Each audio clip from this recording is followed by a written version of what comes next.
What's up, everybody? Welcome to episode number 111 of the Ridge Hunter Outdoors podcast. This one is going to be a shorter one, little midweek episode for you since we didn't get one out on Monday, and we're not going to be able to get one out this Friday either. I don't have anything ready to go to put up, and we're not going to be able to record one because of what I'll tell you about a little later on this episode. But the main part of this episode, I'm going to be talking about something I found that was interesting while I was going through my taxidermy paperwork, and I'll get into that a little bit. Before we do, though, don't forget about our partners for this show, one of those being Rodney Hawkins. So if you guys are looking for your own piece of ground to manage and hunt, Rodney's the guy to talk to. He grew up hunting and fishing in Southern Illinois, and he's now putting that love for the outdoors into selling recreational properties as a land specialist with Midwest Farm and Land. If you guys haven't heard of them, they're not your average real estate company. They sold over $85 million worth of ground alone in 2022. They do residential properties as well, but their main focus is the recreational stuff. With agents like Rodney all over Illinois, they're really a local company with a national reach. So for more info on them or things, anything that might be available on the market, or even if you have something you want to get listed, you can contact Rodney at 618-925-3153, and he'll get you taken care of. He's also got his own company called RHO Outdoors. He's currently got products from Radix Hunting. He has Tactacam trail cameras, and he has an all-natural scent elimination product called Camo Dust that he's had for a while now. He's adding new stuff all the time also. So if you want to keep up with them, what they got going on, if you want to talk to him about anything he already has, go to RG Outdoors. That's their Facebook page. You can send him a message through there. You can email him at rgoutdoors@yahoo.com. Or again, you can call him directly at 618-925-3153. Our other partner for the show, as you guys might know, is Grandpa Ray Outdoors. They have been our longest standing partner, and they provide and specialize in the best nutrition for whitetail deer on your property, starting with the soil. They got a full line of high-quality food plot seed and plant foods with over 14 different food plot blends to choose from. You're not going to have any trouble finding what you're looking for. They've got fall and spring blends, corn and beans, switchgrass, liquid fertilizer, soil test kits. You name it, they've got it when it comes to food plotting. They were started in 2015, but John up there has been in the seed and nutrition business since 1991, and he's going to use that experience to help you have the best results possible for your specific property. He's not going to tell someone in northern Michigan to plant the same thing he would someone in southern Georgia. He's got to take into consideration where you're at in the country, what kind of soil types you got, and then let you know what you need to plant. That's if you call them up there. That's, in my opinion, what separates them from a lot of other seed companies, is that if you call them to ask a question, you're going to talk to one of the main guys, and they're going to know what they're talking about. Their customer service is second to none. We've used their seed blends on client properties in the past. We've used them on our own properties, of course. The results have always been as good as advertised. That's why, we partnered with them in the first place. That's why we're going to continue to do that and continue to use their seed. If you guys want to, go to GrandpaRayOutdoors.com. You find something you want to try, use the discount code RHO Podcast. It's all lowercase, no space, and you get 5% off your order there. We're also a dealer for them. So if you find something on the website and you want to save a little money on shipping, just send us a message through our website or our Facebook page and let me know, and I'll get you some ordered. If you don't know what those are, Ridgehunteroutdoors.com is our website. We have our own apparel on there. We do have our own clover and chicory blend that'll be available again soon. We have the scents, which we're getting down to the wire on that. So unless you're wanting to run, mock scrapes through January, February, whatever, to maybe try to keep up with some shed hunting stuff, you could use a scent for that, but that's on there as well. The podcasts are all on the website and some other content as well. Again, that's Ridgehunteroutdoors.com. And if you find something you want to buy, then use the discount code RHOPOD. That's all caps, no space, and you get 10% off of everything in your cart. We do have a private Facebook group called RHO Podcast Patrons. You guys can go search that. It'll ask you a couple questions, then you can join. You can use it as a regular hunting group to share your stories, success, failures, all that kind of stuff. And you can also have some input on the show. So let us know. Give us feedback on episodes that we've had. Start some conversations on those. You can let us know what guests you'd like us to have on to try to get on the show. You can ask guests questions through there if I get them posted soon enough. And if you got topics that you want us to discuss as well, just let us know in that group. But you're going to want to make sure you're in there, because I'm going to do a giveaway specifically for that group next week. It's going to be a pretty good one, so make sure you go over to that group, you join it, and you'll be in on that. If you guys are on Apple Podcast or Spotify or anywhere else that lets you do it, leave us a review, follow us. That helps us out a ton. Also, go to our YouTube channel. That's Ridge Hunter Outdoors. That's where you're going to find the Fall Pursuit show that we did this year. We got 2 more episodes of that coming out soon since the season's wrapping up. I'm going to have my last hunt, and then I'll wrap up the last regular episode, and then we'll have a finale after that to kind of recap the whole year. I think that'll be good. But you're going to see that on Ridge Hunter Outdoors YouTube. That's where any of our extra video content is going to be as well. And then the podcasts are there too. So make sure you go subscribe to that. Like, comment, all that kind of stuff. So let's get into now episode number 111. It's going to be a bit shorter, but I think it's an interesting one nonetheless.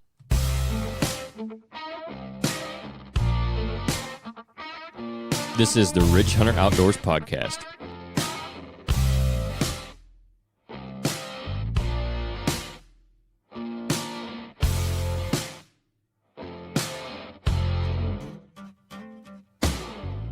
All right, so I'm going to talk about some interesting stuff that I found while going through some taxidermy paperwork in the middle part of this episode. But before I do, I forgot to mention in the intro that we're kind of getting to that point in the year where you're starting to think about next season, especially if you're already bucked out, if you're just done hunting, maybe you're running out of days here where you're not going to be able to go before the end of the season. And really, all fall, you're probably thinking about next year anyway. But now it's really starting to get to the point where you can do something about it. However, you want to have a plan going into the off season, because if you don't really have goals set, you don't have an idea of exactly what you want to do, you're going to end up wasting a lot of time that could be better served somewhere else or doing other things that might benefit you more. So if you're in that spot, maybe you've got a piece of land that you want to do something with, you want to make it better, you just don't know how. Maybe you have some ideas, but you're not sure if they're the best ones. Maybe you're overwhelmed by everything you see on social media, on YouTube about, hey, you need to do this kind of habitat improvement, you need to do this TSI, plant this kind of grass, plant these kind of food plots, whatever it is. If you guys are just overwhelmed with it all, or you just need a place to start, we can help you with that. We do property consultations and we do management work as well. But on the consultation side of it, essentially what we're going to do is we'll talk to you about your property. We'll get kind of an idea of what you want to see on your property as far as goals go for wildlife and habitat.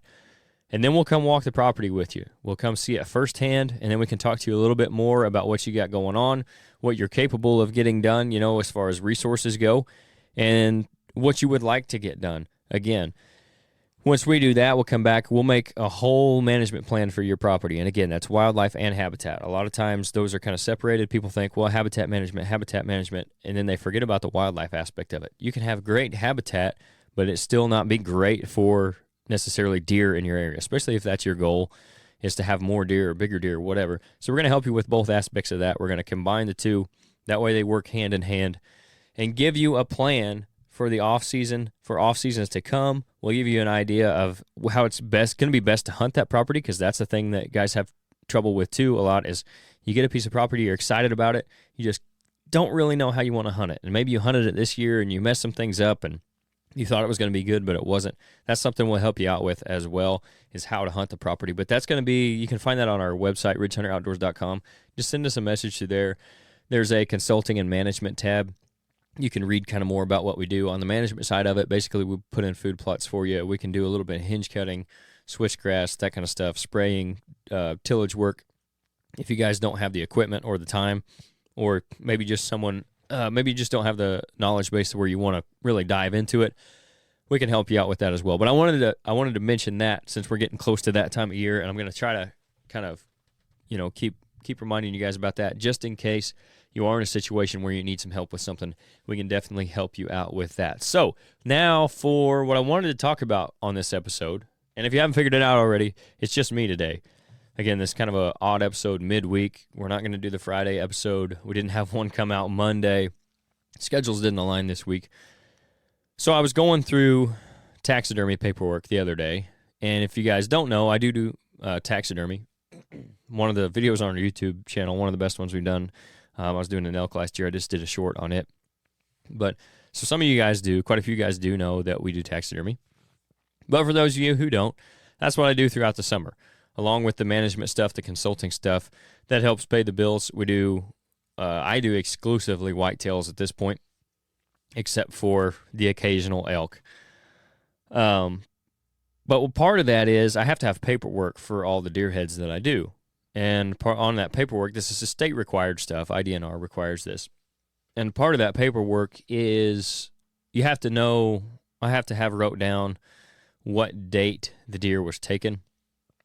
And that kind of allows me to see And again, it's a pretty small sample size, but it allows me to see when the most bucks that I'm mounting have been taken throughout the year, which is interesting to me as a hunter. It's interesting to me as a content producer or a podcaster who talks about hunting, because we've mentioned it and discussed it so many times, like what are the best days where we're at here in Southern Illinois? What are the best days of the year to hunt? If you guys listen to the podcast regularly, you know that my favorite days are right around Veterans Day, like 10th through 15th, 10th, 11th, 12th, 13th. Generally, I see the most mature buck activity. I've had the most opportunities. In the last 2 years, I've been on the backside of that, really. I've shot 3 bucks between the 13th and the 17th, I guess. But really, that 10 to 15th window has always kind of been my favorite.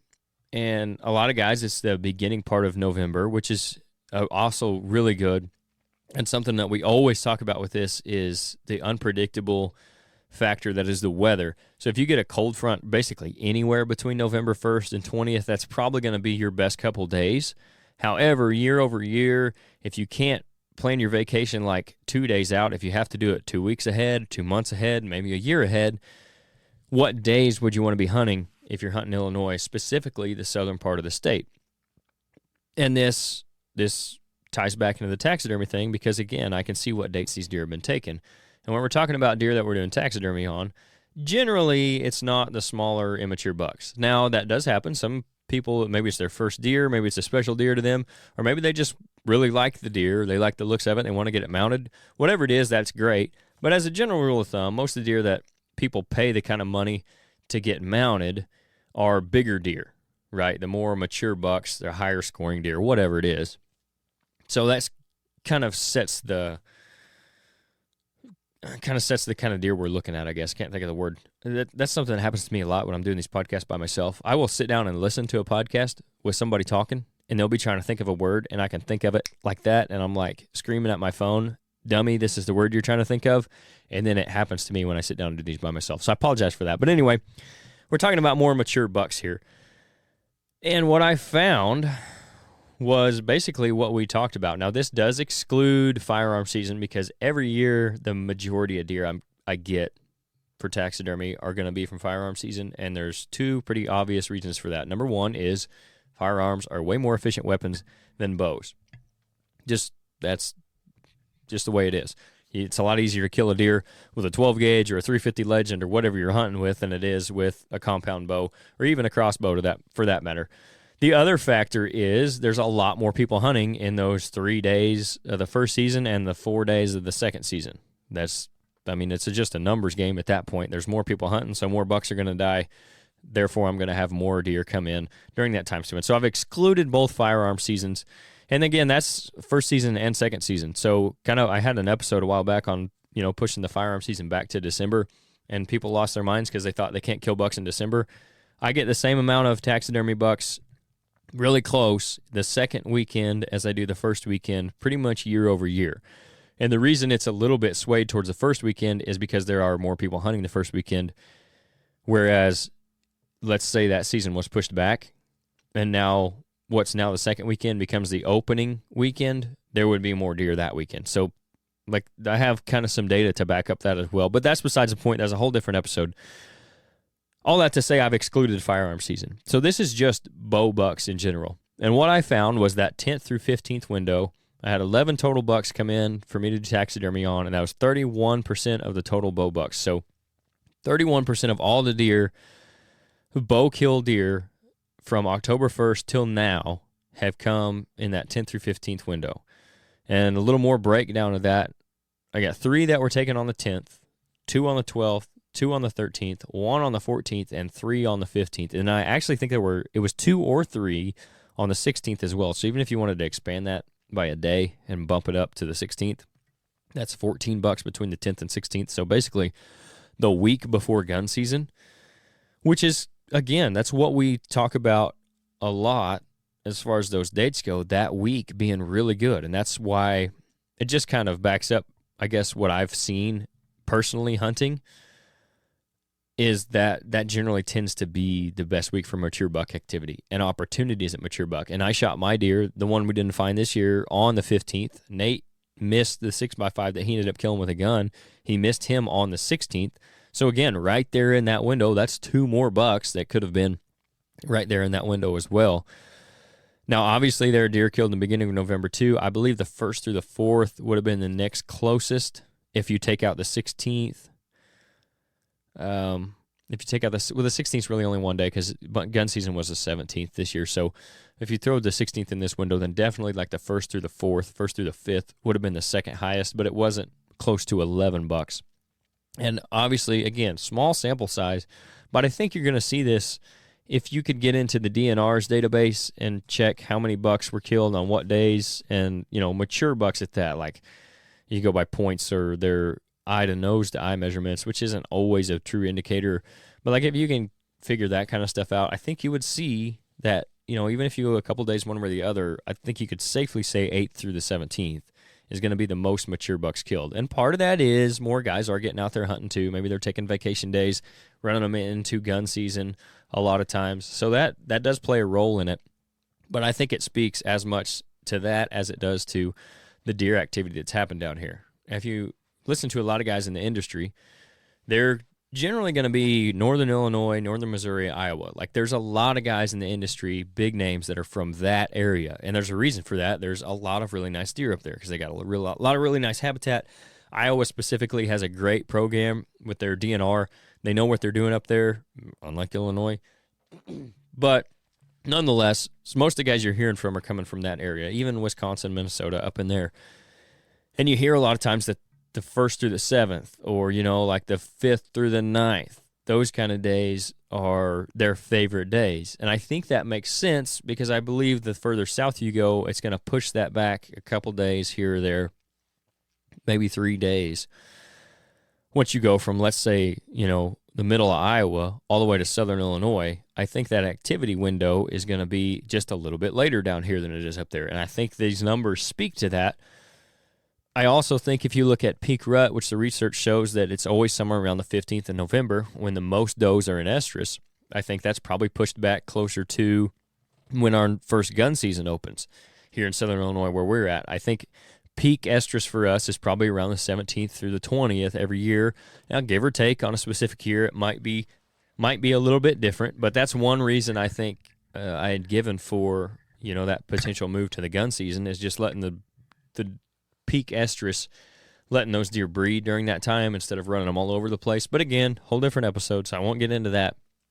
But I think what I'm getting at is all that stuff has shifted. So you hear these guys talk about, you know, 6th, 7th, 8th being their favorite days. I think down here, the reason we see more mature bucks on 10th, 11th, 12th is just because of that. Like, we're farther south than they are. I think the deer activity, and you go farther south than us, that's going to push it back even more, you know. So you get down to southern Kentucky, you get out into Tennessee, out in Oklahoma, I think it's going to be even farther back than that. You go down to hunt those deer in Texas, they're rutting like when ours is over with. You know, their pre-rut is basically the middle of our rut, and then they're getting into the rut on the backside of ours. Like when the does are starting to go out of estrus and we're on the backside of that bell curve, then that's when you're seeing the does start to come in down there in Texas. So the farther south you go, obviously, the further you push those dates back. But I just thought it was interesting what we believe are going to be the best days every year and what actually turned out to be the best days this past season, at least as far as my data shows, was the 10th through 15th, and they were kind of aligned. So I thought that was worth sharing. If you guys are planning on taking vacation like for next year and you're wondering what dates to take, again, I would look at those. Like if you got a weekend right in there somewhere and you can bookend it like a Friday and a Monday and take 4 days, whatever weekend lands good between the 10th and 15th, 10th and 17th, 9th and 16th, whatever it is, those are the days I would be looking at year over year in Illinois. There's going to be off years. There's going to be odd years where maybe it's 80 degrees those days, and if it was 35 degrees on the 3rd, the 3rd's probably going to be better than 85 degrees on the 12th. But just keep in mind that if you can take those vacation days, the later you can put in for them, the better, because you can kind of start to see that forecast. But if not, these are the days that I would definitely look at least for our area. So that's what I had on that. I had mentioned that we're not going to be able to record a Full Draw Friday this week, and that's because we're going to be at the ATA show with one of our upcoming partnerships. We're going to go help a guy out there, and I'm not going to announce that yet because it's not official, but we're going to help him.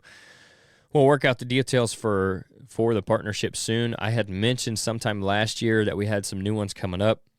This is going to be one of them. We're really excited about it. We've been using some of their products this season, and they've all been great. We know the guy. He's a great dude.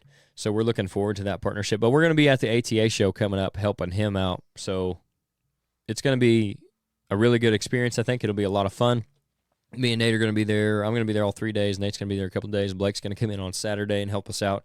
It's going to be a lot of fun, but we won't be able to record a Friday episode. And I'm not sure what time we'll get back Saturday night. It's just in St. Louis, so it's kind of right down the road for us. But I'm not sure, how that's going to affect the schedule for next week. But I will definitely get an episode out, some combination of us, or we'll have a guest. Hopefully it won't just be me again, but we'll have an episode out next week for sure. We'll get back on the Full Draw Friday train.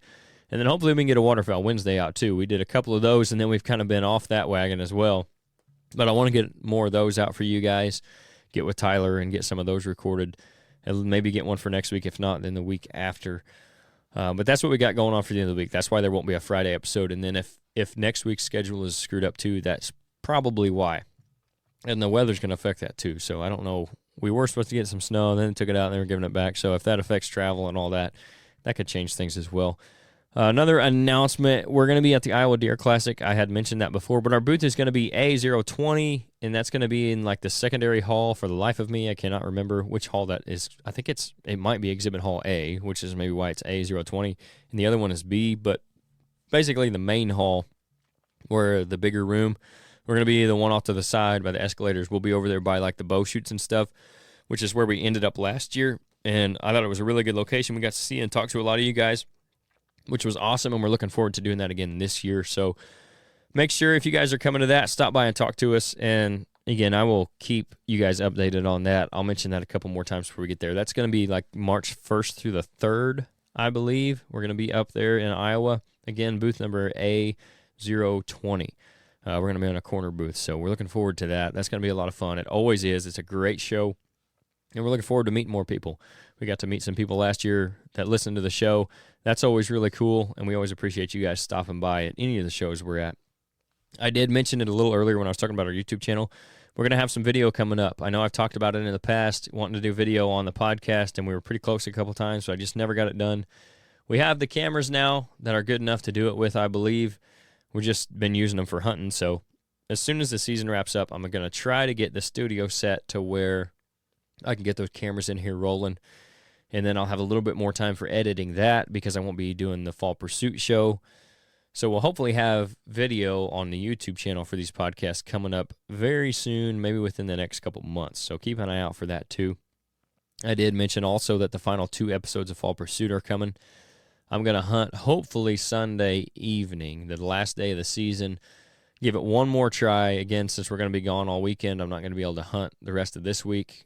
I'm going to try to get out there Sunday, and then after that, that'll wrap it up for the year, obviously, and that'll be the final episode. Will be episode 10 of Fall Pursuit. Will be kind of what I've had going on the last few weeks for the late season, and then I'll do one big finale episode. Will be a recap. We'll do like kind of the best of kind of thing. We'll take the best moments from this year. I'll put them all in one episode.